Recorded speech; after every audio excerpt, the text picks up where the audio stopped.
सब का जन्म किसी उद्देश्य के लिए होता है।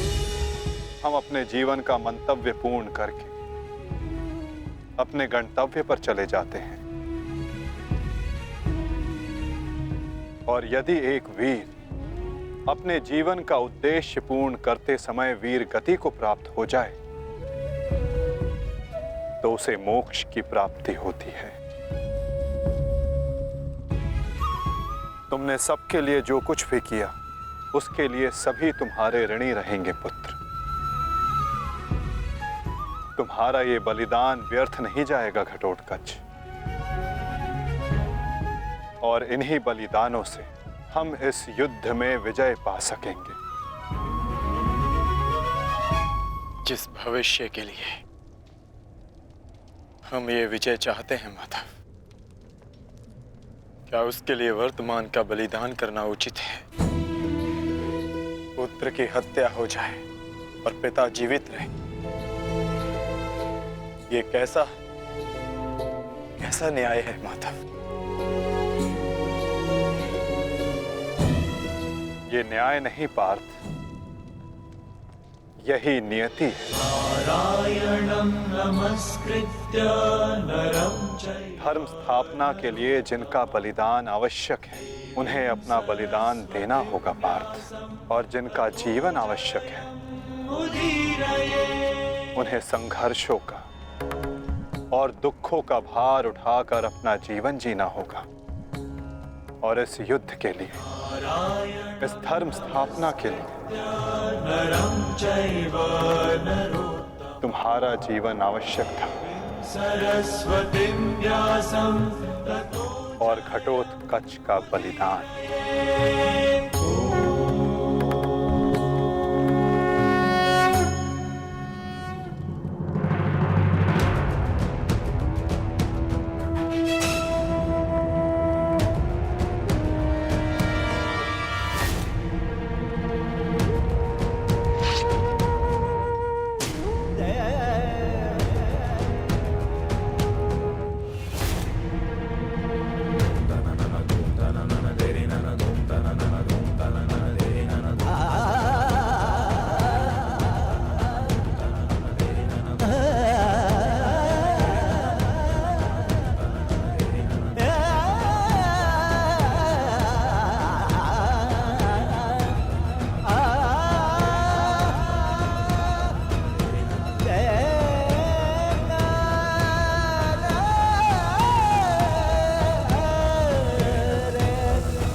बहुत हो गया प्रतिक्रमण, अब प्रतिकार होगा। प्रतिकार होगा विकोदर, और वो भी उचित स्थान पर। और अब हमारा लक्ष्य होगा कौरव सेनापति द्रोण।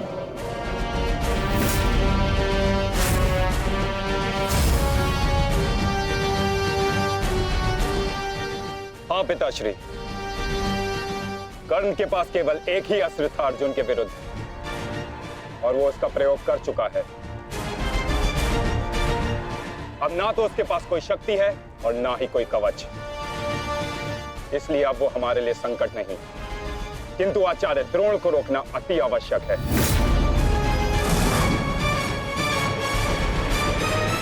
उन्होंने आज भी हमारी सेना को बहुत भारी क्षति पहुंचाई है। अब द्रोण का वध आवश्यक है।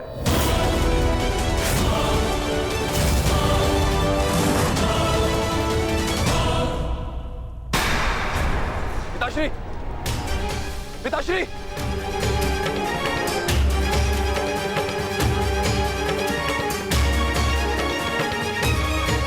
मैं कायरों की भांति युद्ध भूमि छोड़कर नहीं जाऊंगा।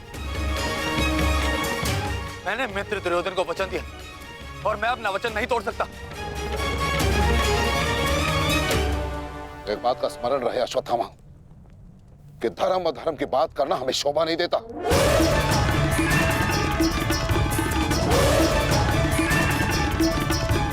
स्मरण है तुम्हें युद्ध भूमि में क्या हुआ? भीम तुम्हारा वध करने वाला था पुत्र। उसने यदि आज नहीं किया तो कल अवश्य कर देगा।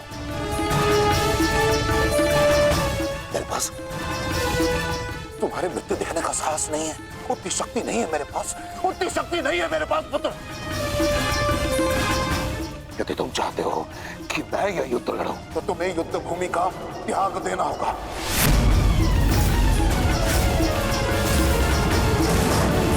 वचन दो मुझे कि तुम युद्ध भूमि का त्याग कर दोगे। वचन दो। आचार्य द्रोण, यदि ऐसा है तो आप यह युद्ध भूमि छोड़कर जा सकते हैं, परंतु मेरा यह मित्र कहीं नहीं जाएगा। वैसे भी आप हमारे सेनापति हैं ना? सेनापति होने के पश्चात भी आप उन विपक्षियों का कुछ कर नहीं पाए, क्योंकि वो विपक्षी आपके प्रिय शिष्य हैं, इसलिए कुछ नहीं कर पाए हैं आप। शांत हो जाओ मित्र।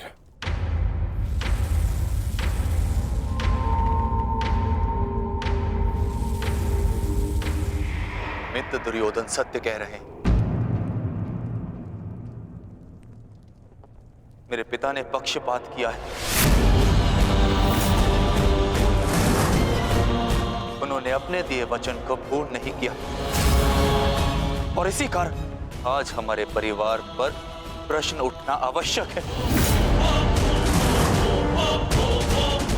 किंतु एक पक्षपाती पिता का पुत्र होने से अच्छा है कि मैं एक योद्धा की तरह रणभूमि में जाऊं और अपने प्राण गंवा दूं। बस अश्वत्थामा, अपने पिता से इस भांति कटु वचन कहना एक महान योद्धा को शोभा नहीं देता। जो अपने पिता का सबके सामने अपमान कर सकता है, उससे किसी और के सम्मान की आशा नहीं की जा सकती।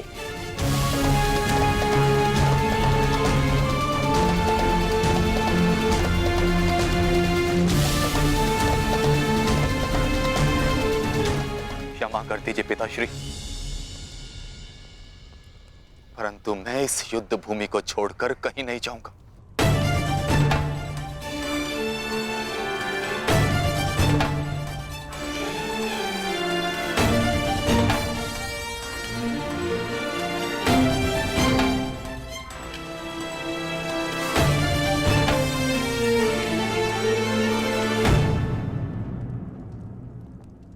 तो ठीक है पुत्र, मैं तुम्हारी इच्छा का मान रखता हूं और आशा करता हूं कि नर्क से दूर रहने की शक्ति तुम्हारे पिंडदान में हो। आज केवल तुम्हारे कारण मुझे संपूर्णता से धर्म का त्याग करना होगा। एक पुत्र पिता के लिए बल होता है, परंतु आज तुम मेरे लिए निर्बलता सिद्ध है।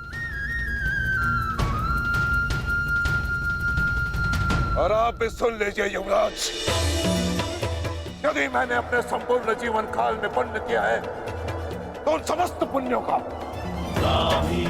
मैं कवच निर्मित करता हूं।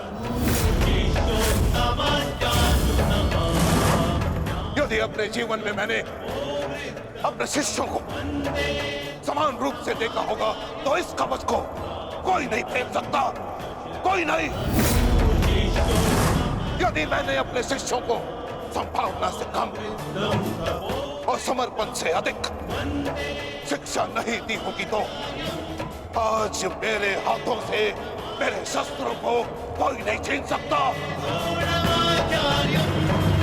इसलिए मैं भारद्वाज पुत्र द्रोण प्रण लेता हूं कि इस कुरुक्षेत्र में जो योद्धा मेरे समक्ष आएगा मैं उसका वध कर दूंगा।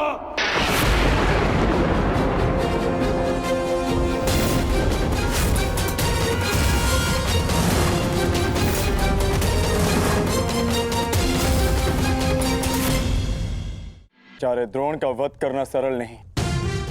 परशुराम के दिए गए उनके पास ऐसे कई अस्त्र हैं जिनका हमें अनुमान तक भी नहीं। मेरे पुत्र का जन्म केवल द्रोण के वध के लिए हुआ है। मुझे पूर्ण विश्वास है कि मेरा पुत्र अपने जीवन के इस उद्देश्य में अवश्य सफल होगा।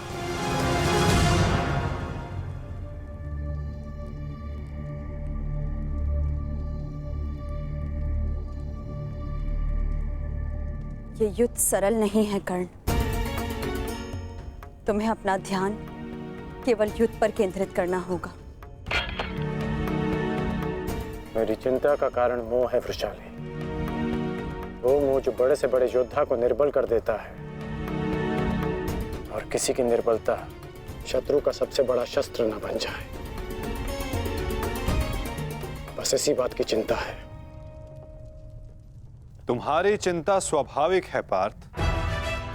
आचार्य द्रोण का वध करना सरल नहीं है, दृष्टद्युम्न के लिए भी नहीं।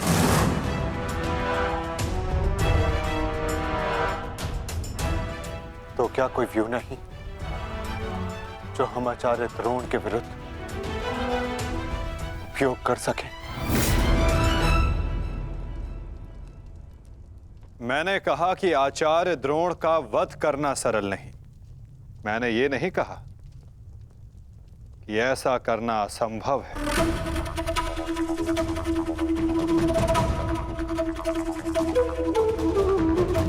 एक व्यू है जिसे आचार्य द्रोण भी नहीं तोड़ सकते।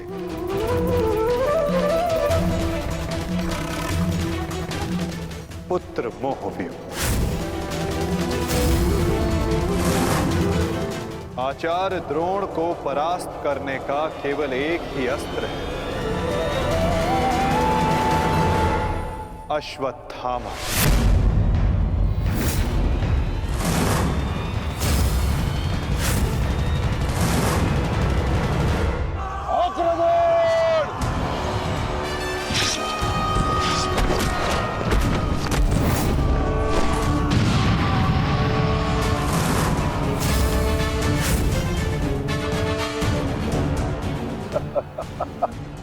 अच्छा है, तीसों भाई एक साथ मेरे समक्ष आ गए। अब नर्क तक की यात्रा के बाद में एकाकी अनुभव नहीं करोगे। सावधान भीम।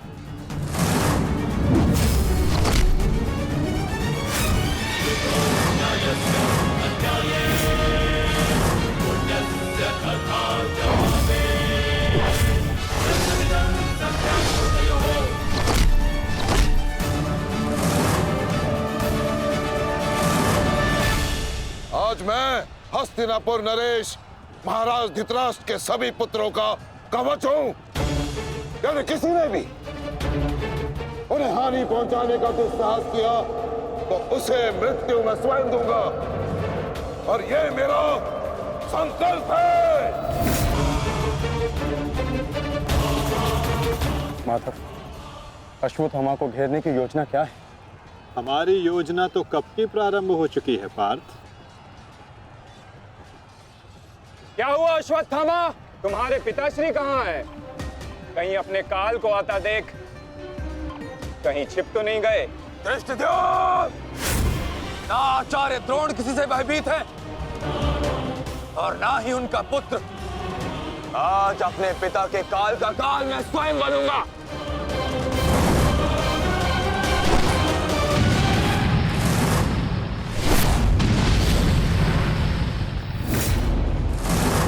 बस इतना ही सीखा है अपने पिता से? आओ अश्वत्थामा, आज मैं तुम्हें जीवन का पाठ पढ़ाता हूं। भाग कहां रहे हो कायर? साहस है तो द्वंद्व करो। आरती, पीछा करो।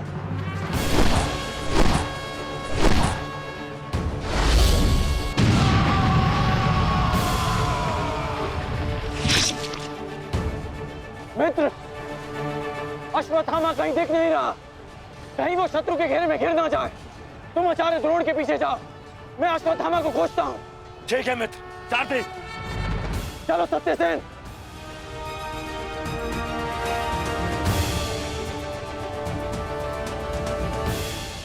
तुम मेरे पिताश्री के काल हो, मेरे नहीं। परंतु आज मैं तुम्हारा काल बन कर आया हूं। सावधान।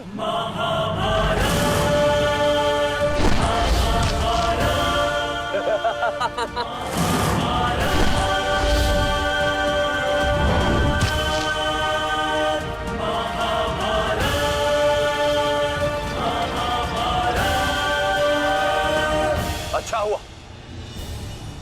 कि पिता और पुत्र दोनों एक साथ मेरे सामने आ गए। आज तुम दोनों मेरे हाथों वीर गति को प्राप्त होगे।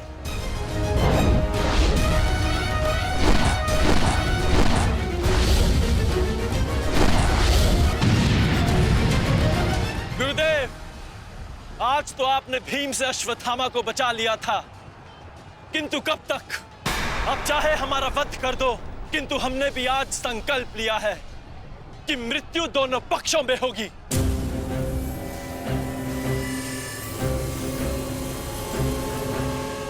चलो सारथी, हमें वापस जाना है। जिक्र करो।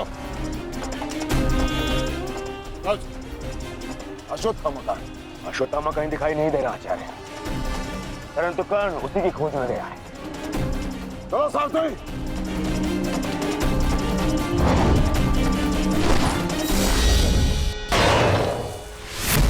अब तुम्हारी सहायता के लिए ना कोई सैनिक है और ना कोई व्यू। अब तुम दोनों को मेरे हाथ से कौन बचाएगा? सावधान। अश्वत्थामा, तुम स्वयं व्यू में खड़े हो। इस व्यू को शमशान व्यू कहते हैं। कदाचित तुम्हारे पिता ने तुम्हें इस व्यू के विषय में बताया ही नहीं होगा। अपने चारों ओर देखो।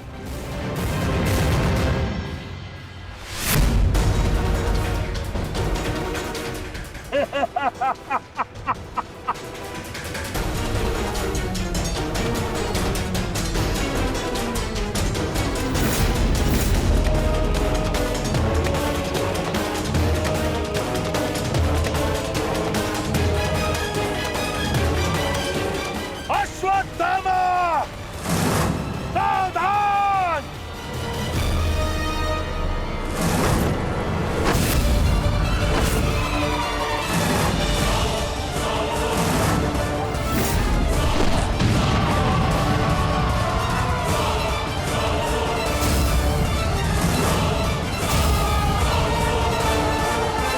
के मन का सबसे बड़ा भय क्या है? सबसे बड़ा लालच क्या है? सबसे बड़ी चिंता क्या है? तनिक विचारिए। सबके मन का सबसे बड़ा भय, सबसे बड़ी चिंता है मृत्यु। सभी सोचते हैं, सभी भय खाते हैं कि कहीं मृत्यु ना आ जाए। सभी लालच करते हैं कि कुछ दिन और जीने को मिल जाए। सभी आशा करते हैं कि वे कभी ना मरे, और इसी मृत्यु के भय के कारण ही आप उस जीवन की उपेक्षा कर देते हैं जिसे आप जी रहे हैं। क्या कभी आपने सोचा कि आप मृत्यु से भयभीत क्यों होते हैं? क्योंकि आप जीवन में वो कर नहीं पाए जो आप करना चाहते हैं, और जो आप करना चाहते हैं वो कर पाना तभी संभव होगा जब आप मृत्यु के भय से निकलकर अपने जीवन के हर पल का उपयोग करना सीख जाएंगे।